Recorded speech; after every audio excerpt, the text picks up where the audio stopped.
రాజైన అహాబు యొక్క భార్య యెజబెలు సీదోనీయురాలు ఇదే పట్టణంలో నుండి ఆమె వచ్చింది.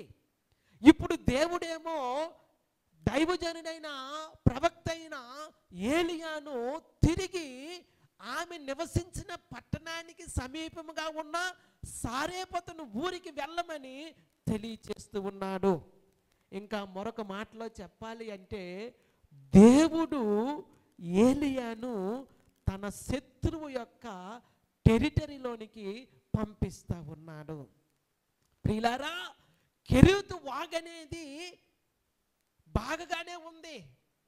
ఉదయకాలము సాయంకాలము కాకులు వచ్చి రొట్టెను మాంసాన్ని తీసుకుని రావడం అనేది సదుపాయముగా ఉంది. కానీ ప్రియులారా, ఇప్పుడు దేవుడు తన యొక్క పద్ధతిని మార్చివేసి